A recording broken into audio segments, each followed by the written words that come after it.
Popelle. That, that hidden space where your true thoughts wrestle with the image you project. Okay, imagine this. A world with no consequences.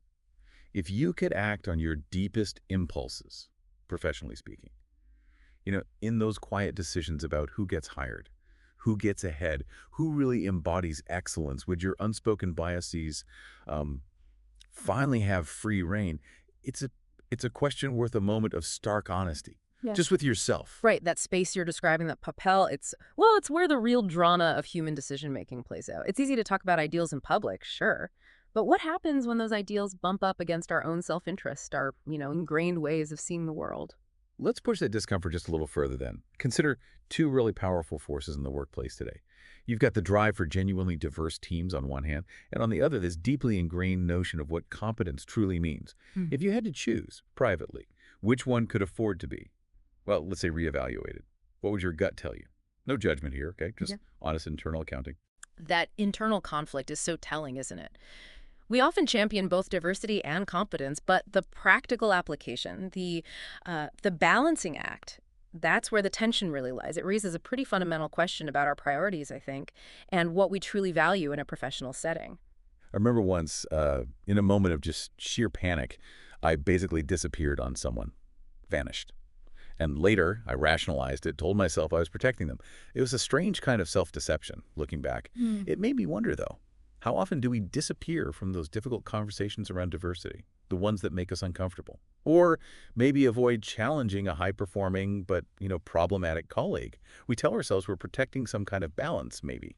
But are we protecting them or just ourselves? It's fascinating how easily we can reframe our actions, isn't it? To align with a positive self-image. That impulse to protect, whether it's pointed outward or inward, it can mask a deeper reluctance maybe to confront uncomfortable truths or to engage in difficult but really necessary change.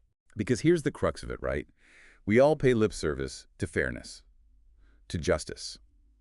But what happens when achieving a more equitable workplace, one that truly embraces diversity, requires us to step aside, to reevaluate our own assumptions, perhaps even to make way for others? What truly are you willing to give up for the ideals you so readily talk about? That's the Socratic nudge right there. Examining our own values, not just in theory, but in, actual practice. It forces us to move beyond these abstract pronouncements and really consider the tangible implications of what we say we believe. Real ethics. Yeah, it isn't some dusty philosophical text. It's what happens in the messy reality of team chat when someone's reputation is kind of on the line. It's how we talk about the new hire, the one who came through a diversity initiative. Is the tone one of support, of belief? Or is it something subtly dismissive? What's the undercurrent when we discuss long-established colleagues who might be resistant to change? Are we motivated by empathy or something else entirely? Exactly. Those everyday interactions, those seemingly small comments, they reveal the true ethical landscape of a team or a whole organization, really. It's in those micro moments that our real beliefs about people, about their capabilities, Yeah. they surface. Okay, consider this dilemma. Yeah. You're faced with a choice. You can bend the truth a bit to safeguard your professional standing, maybe your image, or you can reveal something that could have serious repercussions for someone else. Maybe it's about the effectiveness of a much lauded diversity program versus the career of a long-tenured employee. Which path do you choose? What actually informs that decision? Those high-stakes dilemmas really expose the fragility of our moral compass, don't they? When personal risk gets involved, the choices become much more complex than just abstract ethical debates. It forces us to weigh these competing values and consider the human cost of our actions. It reminds me of this chilling story I heard. Someone confessed something truly disturbing, but they did it with such a disarming smile that the person listening just said nothing, didn't react. Think about the workplace parallels, casual remark about meeting quotas delivered with a wink, or a quiet aside about ensuring a certain cultural fit that, well, hints at something exclusionary. These things get said, sometimes with a smile, right? And the silence around them can be absolutely deafening. Why? Why that inaction? That inaction often stems from a desire to avoid conflict, I think, a reluctance to challenge the status quo, or maybe even a fear of social reprisal. The smile can be disarming, sure, but the underlying message, if it's left unaddressed, can perpetuate really harmful norms and practices. Which brings us to a core question, really. Are we truly operating from a place of conviction? Whether we're arguing for a more diverse workforce or for upholding really stringent definitions of competence, or are we just echoing the sentiments that keep us in good standing within our professional circles, wary of stepping out of line? Well, Nietzsche warned us about that, didn't he? About herd morality, just adopting beliefs simply to belong. It's crucial to constantly interrogate the origins of our own convictions. Are they the result of genuine reflection, critical thinking, or are they just the accepted norms of our particular group, our tribe? The most dangerous journeys. Mm. They often start with comfortable lies. We value diversity. We always hire the best people. These sound good, they feel right. But their very vagueness, that lack of definition, can pave the way for less noble outcomes. What unintended consequences might be lurking beneath these well-intentioned but um, undefined ideals in our workplaces? What are we missing? That lack of specificity is precisely where bias can creep in, often unconsciously, too. Without clear definitions, without measurable criteria, these statements become kind of empty vessels. They can be filled with our own preconceived notions, perpetuating the very issues they claim to address. It's probably not a stretch to say that significant negative shifts, even on a societal level, aren't always the result of grand, malicious schemes. Sometimes it's just the accumulation of small, normalized decisions made by ordinary people in the course of their day, those lunch break decisions maybe. How many seemingly insignificant choices about process or preference are subtly shaping who gets opportunity and who doesn't in your organization right now? Yeah, the concept of the banality of harm or evil is really powerful here. Systemic issues often don't arise from deliberate acts of malice. It's more the normalization of small biases, unchallenged assumptions in everyday practices. That's how they get built. Take a moment. Just think back. Who might you have inadvertently overlooked? Whose potential did you fail to see, maybe, all with the best intentions? Was it the candidate who didn't quite fit the traditional mold of competent? Or the innovative idea that got dismissed because it challenged the status quo? Good intentions. Yeah. They don't always translate to equitable outcomes, do they? No, they don't. Our cognitive biases can often lead us astray, even when we genuinely intend to be fair. Recognizing these biases and actively working to counter them, that's a crucial step towards more equitable decision-making. It's hard work, though. And let's examine our own motivations for a second. We might rail against perceived injustices or loudly champion certain values, sure. But how much of that is genuine belief deep down? And how much is, well, to put it bluntly, performance?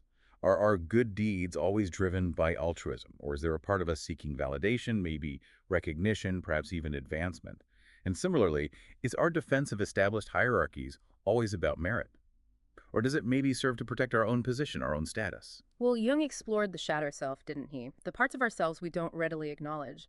Understanding our own potential for self-serving behavior for performance is pretty essential for authentic engagement with these really complex issues. It's like a modern spin on an ancient dilemma, isn't it? Would you rather be seen as the hero, lauded publicly for hitting certain diversity targets, even if the substance behind those numbers is questionable? Or would you choose the harder, less visible path? Actually building truly equitable systems where both diverse talent and genuine competence can flourish, even if no one notices your individual efforts. The allure of public recognition can be incredibly strong, but true progress often lies. It's really a question of prioritizing impact over image, I suppose. Think about a protest. Some people are out front, cameras rolling, making their voices heard loud and clear. Others are behind the scenes, maybe facing real risk, doing the difficult, often unseen work, grinding it out. When it comes to this ongoing dialogue about diversity and competence, which role do you tend to play?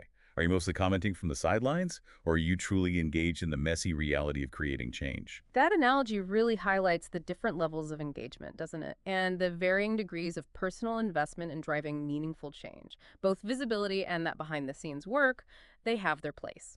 But it's important to reflect on where we focus our energy and why. Okay, quick internal check, just for you. Would you ever bend a rule, just a little bit, to ensure a more diverse candidate got a chance they might otherwise miss? What if the pressure was really on to show immediate results and competence metrics? Would you be tempted to subtly adjust the criteria? Just tweak it.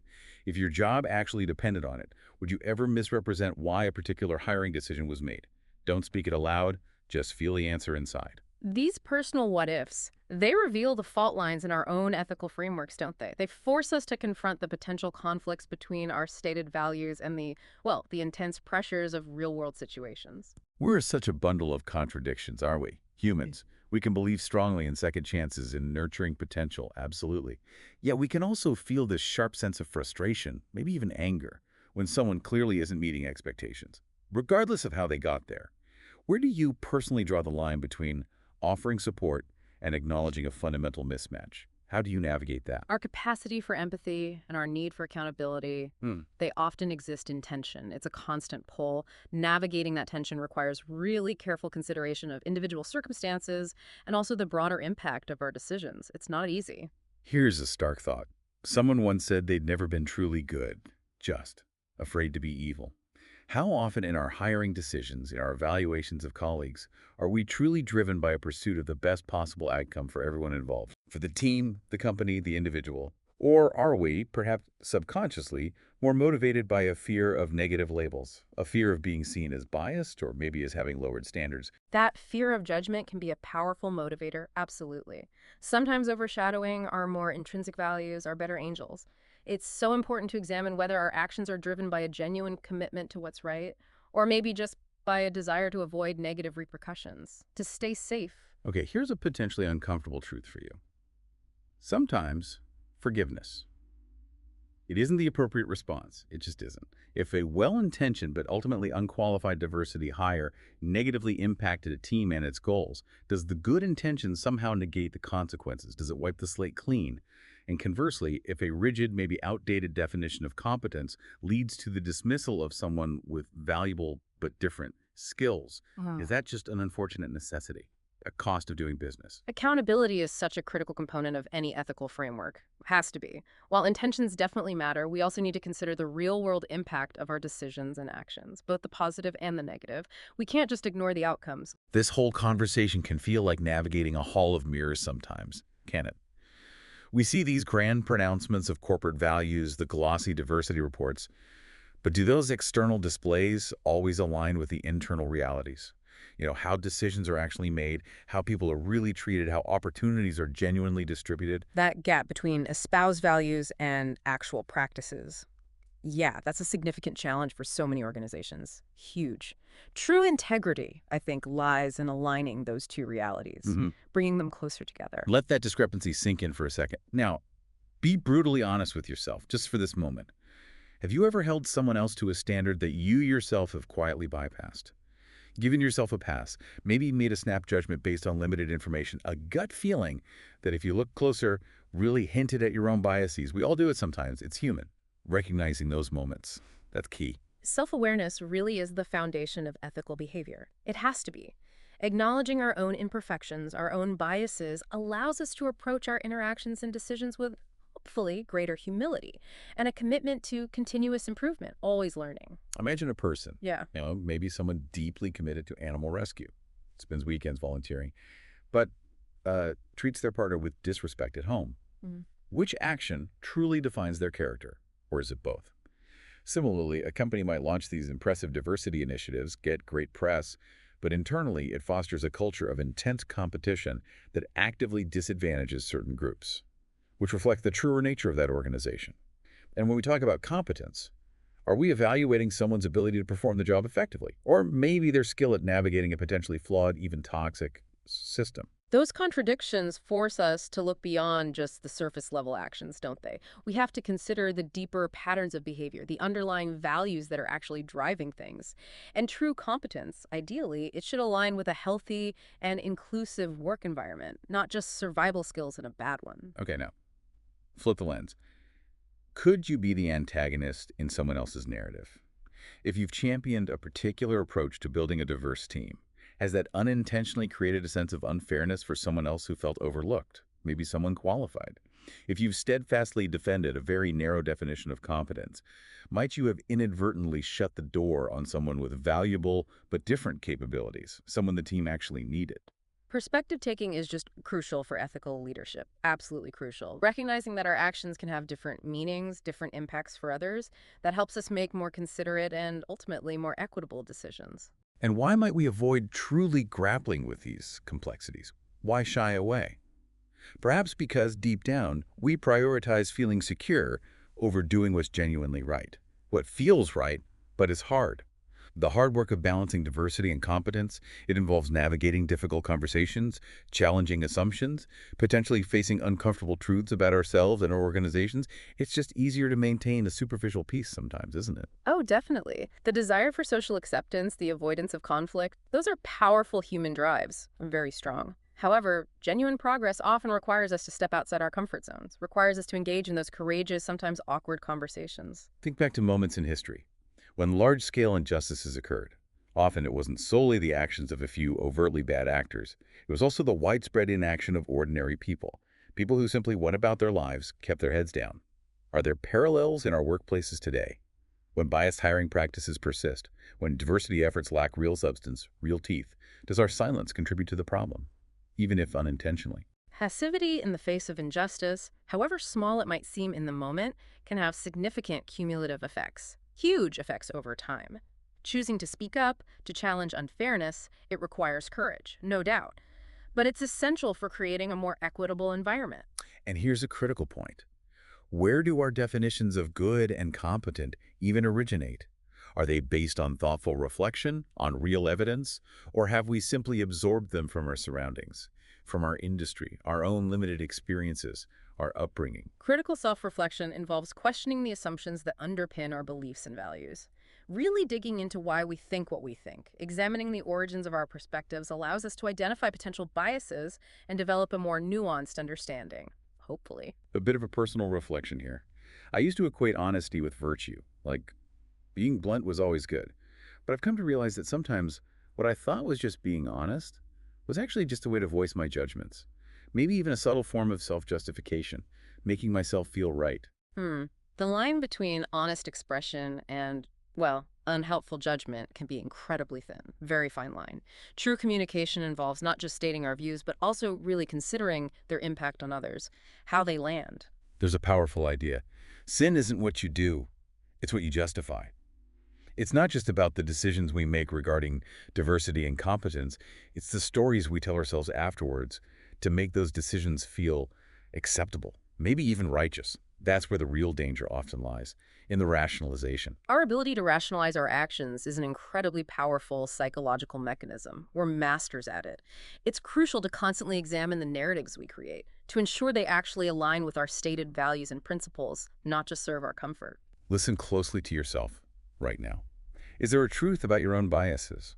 Or maybe about your organization's approach to diversity and competence? A truth that you've buried so deep you can no longer even hear its quiet protests, its whisper. Introspection can be really uncomfortable, but it's so essential for personal and professional growth. Facing our own potential blind spots, our inconsistencies, allows us to make more informed and hopefully more ethical decisions going forward. We all make compromises, don't we?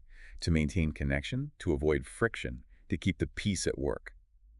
Have you ever gone along with a hiring decision or maybe a promotion that didn't quite sit right with you?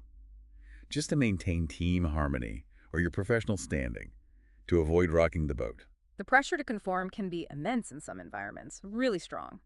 But sometimes maintaining our integrity, our sense of what's right, requires us to respectfully challenge the prevailing views or decisions, even when it's hard. Perhaps in this complex interplay of diversity and competence. Maybe there isn't always a single, clear, right answer. Maybe it's less about finding the mythical moral high ground and more about navigating different perspectives, competing needs, in a way that tries to honor both fairness and effectiveness, both people and results. Ethical decision-making often involves navigating ambiguity, doesn't it? And considering multiple perspectives, sometimes conflicting ones, it's really a process of ongoing evaluation and refinement, rather than finding one single definitive solution that fits all situations. You know, in the grand scheme, our internal struggles with these issues, they might seem hugely significant to us, all-consuming even. But for the individuals whose careers and opportunities are directly affected by our decisions, are we truly acting as thoughtful stewards? Or are we just adding to the noise? Yeah. Is our internal wrestling match actually helping them? Recognizing the impact of our decisions on others, that's a key aspect of responsible leadership. Has to be. Our individual anxieties, our internal debates, they shouldn't overshadow the real-world consequences of our actions for other people. So, what takes precedence for you? being well-regarded, liked, seen as a team player, or acting in accordance with your deepest sense of what's right, even if it's unpopular. When push comes to shove, which version of yourself will you choose to embody in your professional life, particularly when it comes to these tough decisions about people and their potential? Integrity often requires us to make difficult choices, doesn't it? Even when those choices might not be popular, might make waves. Ultimately, our character isn't defined by what we say, but by our actions, especially in those challenging moments. Shame. It can be a powerful motivator for sure, but it can also be a trap.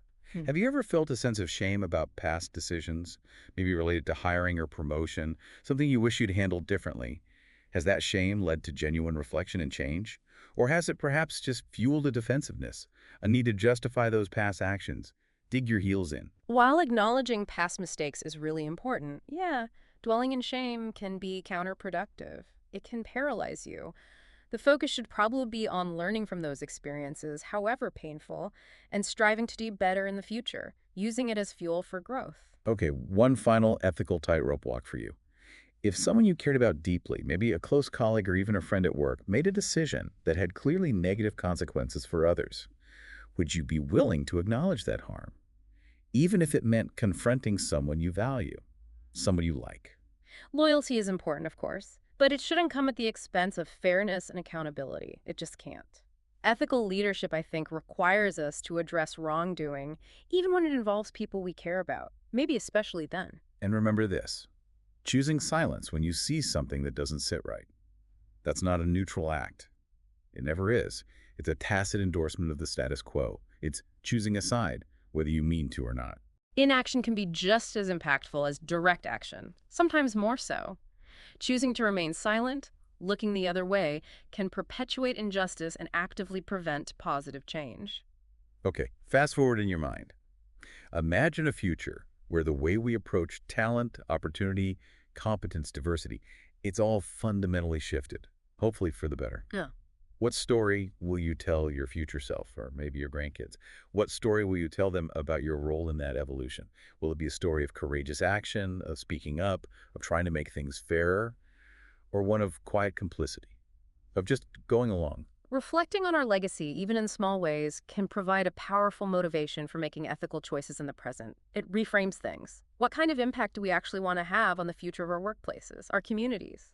It's worth asking. Perhaps true ethical behavior. Maybe it isn't about achieving some state of perfect righteousness. Maybe that's impossible. Maybe it's more about constantly questioning our own assumptions, our own motives, striving for greater awareness moment by moment. Humility and a genuine willingness to learn, those are essential for navigating these complex ethical landscapes. Mm. Absolutely essential. Recognizing that we don't have all the answers, that we might be wrong, allows us to remain open to new perspectives and, hopefully, continuous growth. Look, we've all navigated moral gray areas. We've all made choices we might not readily share, even with ourselves sometimes. That's just part of the human experience, right? The real question is whether we allow those moments to define us, or whether we use them as opportunities.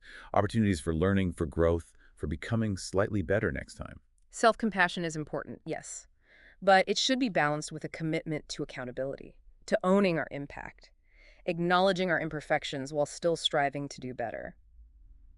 That's a key aspect of ethical development, I think. It's the journey. So when I first asked you, way back at the start, what kind of person you are, the honest answer is likely. What depends? It depends on the situation, doesn't it? The pressure, the stakes, the moment.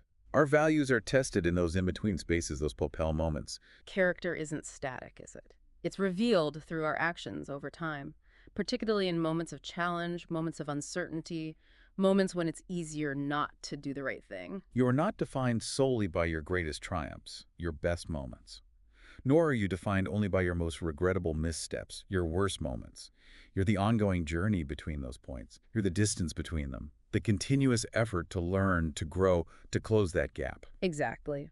Personal growth is that process. It's ongoing self-reflection and a commitment to aligning our actions more closely with our values, even when it's difficult, especially when it's difficult. If this conversation has stirred something within you, if it feels like there's maybe a deeper layer you need to explore, Yeah. I really encourage you to listen again. Sometimes the second pass, it reveals even more. Stings a little deeper, maybe. Yeah. Engaging with challenging ideas multiple times can definitely lead to deeper understanding. More profound insights often come later. And if any of this resonated, If it helped you articulate something you've been grappling with yourself, consider sharing it, maybe with someone who sees things differently. Sometimes, just a shared moment of understanding, even uncomfortable understanding, can be a powerful catalyst for change, or at least for conversation. Open and honest communication, even when it's tough, is so essential for fostering a more ethical and equitable environment. We need more of it. This has been Popelle. Our aim here isn't to provide easy answers, because there usually aren't any.